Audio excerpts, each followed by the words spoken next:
그러니까 설계업체, 정비업체 뽑아서 공공 지원 예산으로 용역비 50%를 지불하는데 그 지불 받은 업체가 다시 더 돈을 빌려줘야 돼. 빌려줄 수밖에 없잖아. 이상한 구조로 가고 있다. 아니면 돈을 못 받더라도 주진이나 조합이 운영되지 않으면 사업이 망가져 버리기 때문에 이 사업을 위해서는 울며 계좌 먹기로 자기 돈이라도 빌려줘야 돼. 근데 그나마 요걸 받아서 주니까 그나마 나을 수도 있는 거죠.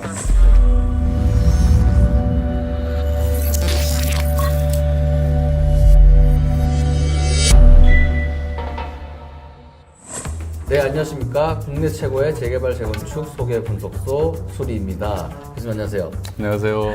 우리 오늘 첫 주제로 되게 쉬운 주제일 수도 있는데 일반인들이 또 되게 궁금해할 주제 같거든요. 조합장, 추진위원장들이 이제 월급을 받잖아요. 재개발 재건축 사업에서. 그 월급은 도대체 무슨 돈으로 주게 되는 건가요?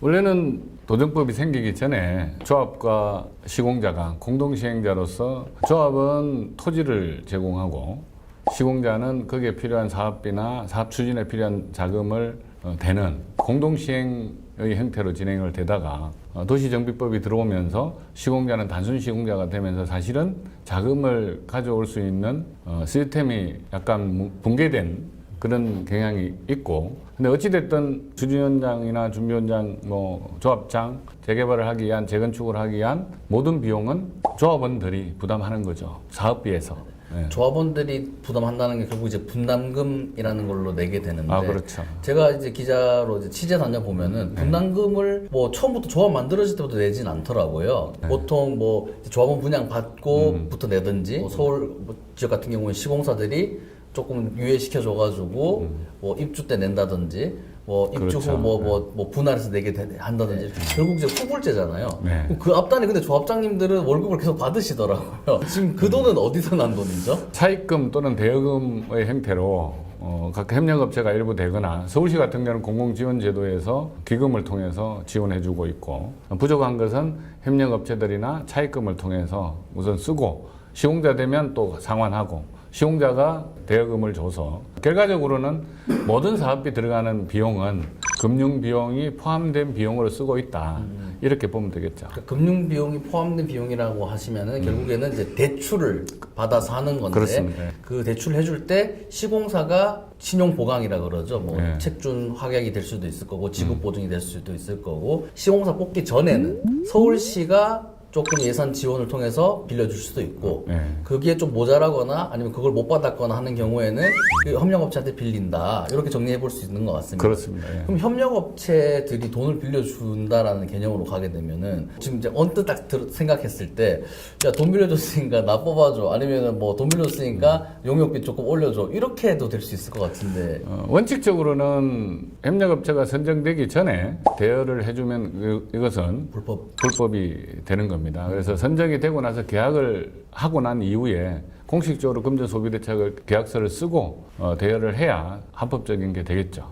그러니까 설계업체나 보통 정비업체가 제일 이제 초기에 선정되는 업체들이니까 그 업체들한테 아마 빌릴 것 같은데, 예전에 철거업체들이 또 빌려주기도 하고 저도 많이 익히도 많이 들어봤는데, 그러니까 지금 교수님 말씀은 그게 설계업체랑 정비업체가 뽑힐 수 있는 그 기준점이 추진위원회인 거잖아요. 그러니까 추진위원회 설립 전에 미리 돈을 빌리는 거는 불법이다. 그렇습니다. 그리고 추진위원회가 만들어지고 나서 업체를 선정하고 난 뒤에 쉽게 말해서 돈 빌리는 계약서, 금전 대차 계약을 맺어서 빌리는 형태로 지금 많이 하고 있다라는 말씀이신 거잖아요. 그게 이제 지금 하고 있는 게 적법하거나 합리적이라는 뜻은 아니고, 원칙적으로 설계자도 용역사고 정비업체도 용역을 통해서 계약을 하고 계약금을 받고 거기에 따른 일을 하면 일에 대한 대가를 받아가면서 일을 해야 되는 게 맞는데, 그죠. 지금 제도가 그렇기 때문에 어쩔 수 없는 행태가 만들어졌다. 그래서 이거를 빨리 해소해주는 방안이 필요하다, 이렇게 보는 거죠. 제도가 그렇게 만들어졌다 해서 뭔가 힌트가 있는 것 같은데 지금 우리 제도, 재개발 재건축 제도가 도시정비법이잖아요. 도시 및 주거 환경에 관한 정비에 관한 법인데, 그렇죠.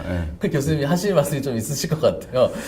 그 약간 배경 설명을 좀 해주시면 어떨까? 이게 도정법이 이제 2003년도에 시행되면서 실제로는 정비사업 전문관리업자가 시행 대행자를 역할을 해서 거기에 필요한 자금을 다 대고 거기에 합당한 수수료를 받는 구조로 최초의 도정법은 만들어졌는데, 실제로 현실적으로는 정비사업 전문관리업자가 자금력이나 이런 것은 턱없이 안 되기 때문에 실제로 그게 유명무실화됐고 그 배경에서 정비사업 전문관리업자라는 제도를 도입하면서 시공자의 공동시행권을 박탈하고 단순 시공자로 이렇게 하다 보니까 실제로 자금을 댈 수 있는 주체가 현실적으로는 사라진 경향이 돼버려서 이런 일이 생기고 있다고 보는 거죠. 그래서 전반적으로 도시정비사업을 하려면 사업이기 때문에 초기에 사업에 투자라는 개념이 들어가야 되잖아요. 그걸 투자를 하게 하고 실질은 대여금이라고 이야기하는 이상한 모양새가 만들어졌다. 그래서 이거는 빨리 제대로 된 기금을 만들어서 지원을 하거나 이 사업이 정상화될 수 있는 방안을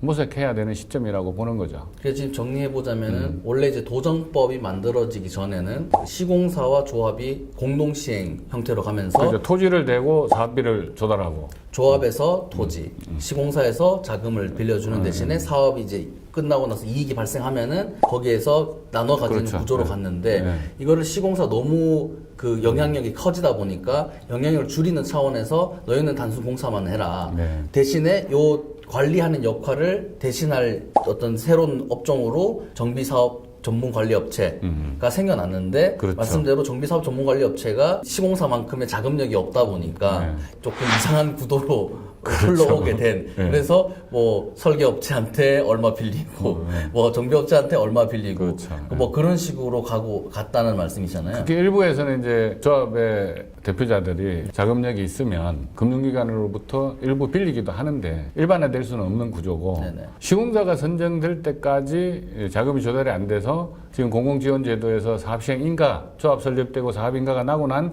이후에 시공자를 뽑도록 그렇게 이제 제도를 만들었다가 지금 와서 한 10년 만에 그 후퇴가 돼서 다시 조합 지금은 설립 직후. 조합 설립이 되면 하고 심지어는 신탁사나 공기업이 공공시행을 하는 경우에는 정비계획만 수립이 돼도 시공사를 뽑아서 지원을 할 수 있도록 하는 행태로 지금 재편되고 있는 구조라서 공기업이나 신탁사는 2003년 이전 도정법이 되기 전 행태로 갔는데 조합은 아직 여전히 조합 설립 때까지 드는 비용에 대해서는 조달 방법이 별로 없다. 현실적으로. 정비사업에서 돈을 빌려준다는 것은 거의 무이자에 시공사가 선정될 때까지 무기한 담보도 없고 산무 상태에서 돈을 빌려주는 그러면 결과적으로는 투자인데 그걸 사업이 안 돼서 무산되면 빌려준 사람이 다 책임지는 구조고 되면 그건 대여금이야. 대여금인데 이자도 없이 상환해주면 고마워해야 돼. 이런 구조가 만들어져 있는 거죠. 몇 년 전에 그 넷플릭스 드라마 카지노라는 드라마에서 저 지분 투자한 겁니다 했더니 그 돈은 빌린 거야.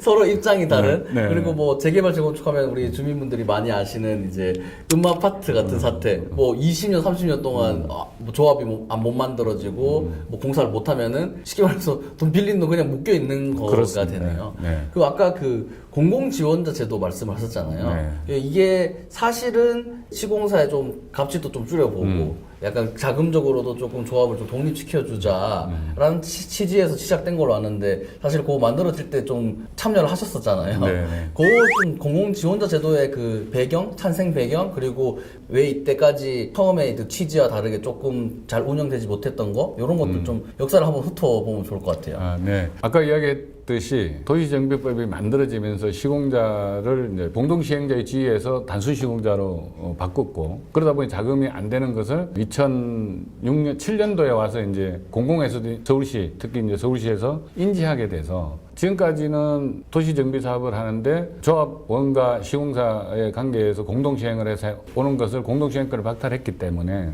자금 조달 방법이 사실은 없어진 거나 마찬가지였고 뭐 너희들이 조합원들이 너희들 알아서 각출해라. 그렇죠.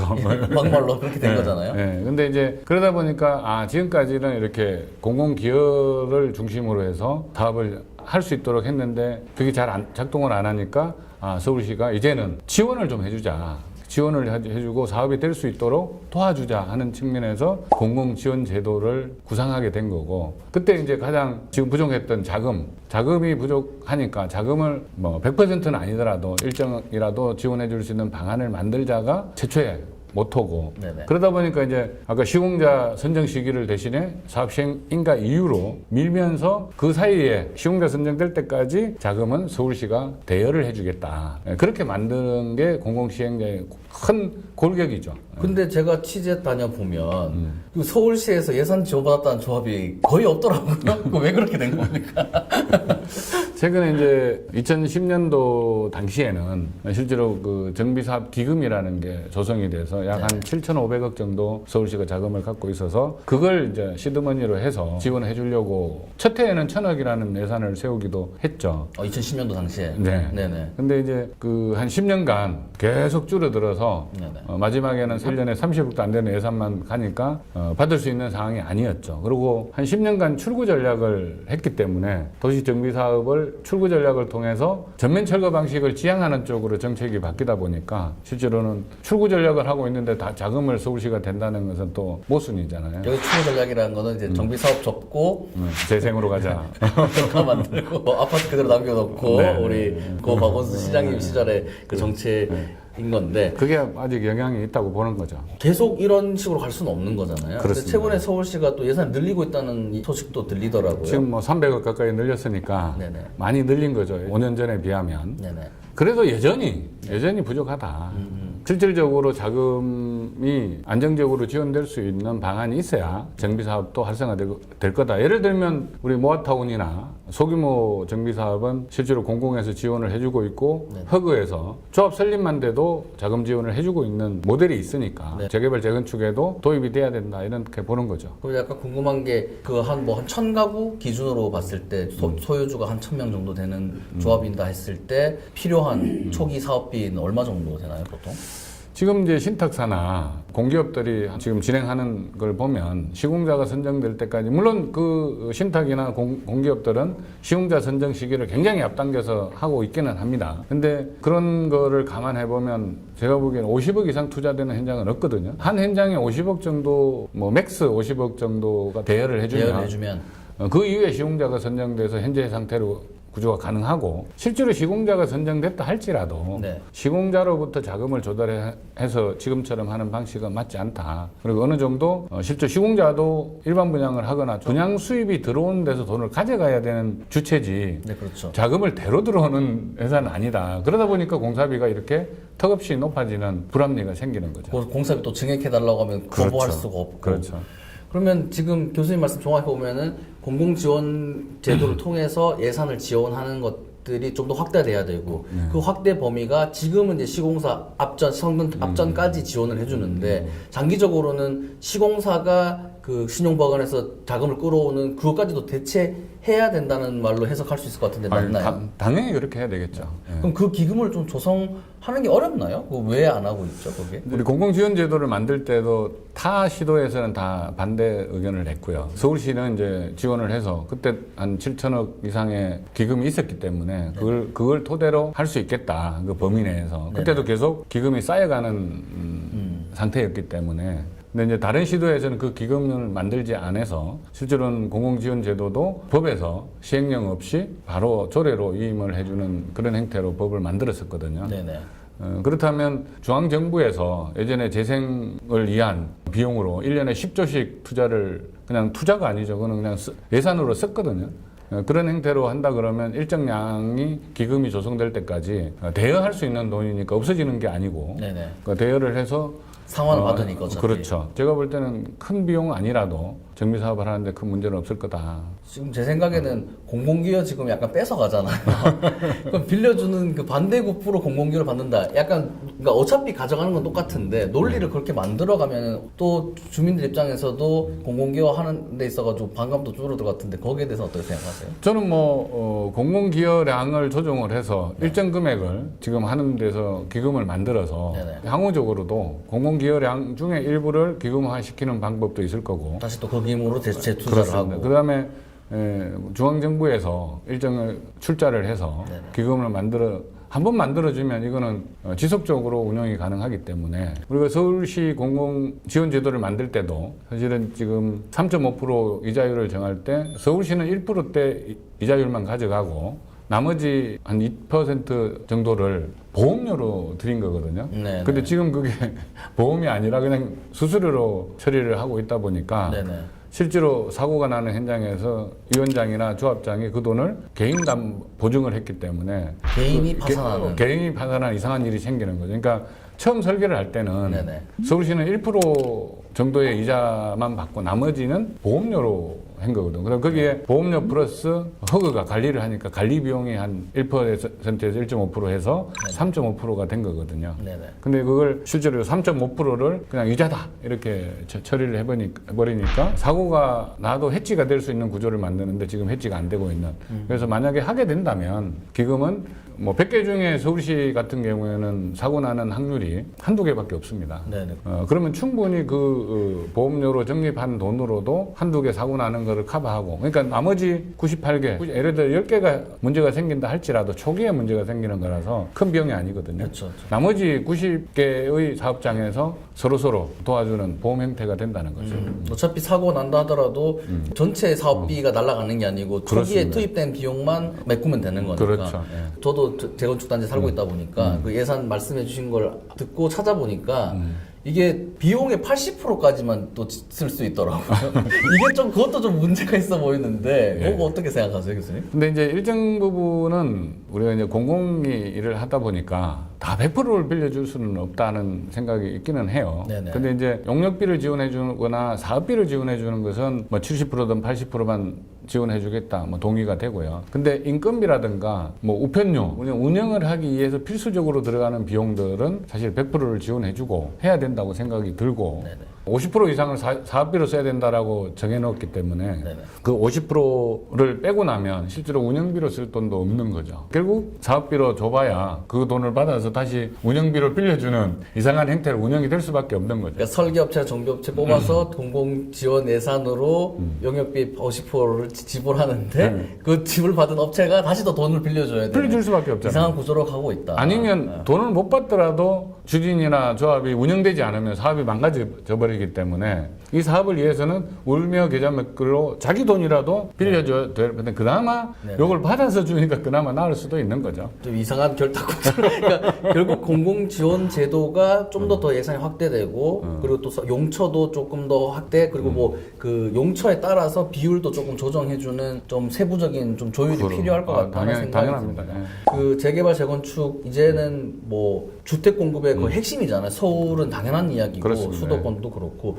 이런 부분들을 이제 또 영상 보시는 우리 뭐 공공에 계신 분들 그리고 또 국토부 관계자, 서울시 관계자분들이 보신다면은 이렇게 좀 조율해 나가는 또 프로세스를 마련하면 좋겠다는 생각이 듭니다. 또 다양한 주제를 가지고 우리 또 재개발 재건축 관련해서 우리 교수님 괴롭혀서 정답을 얻어볼 테니까요. 궁금한 점 있으시면 언제든지 좋아요 눌러주시고 댓글 달아주시면은 저희가 찾아가도록 하겠습니다. 네, 교수님 오늘 수고하셨습니다. 네, 수고하셨습니다.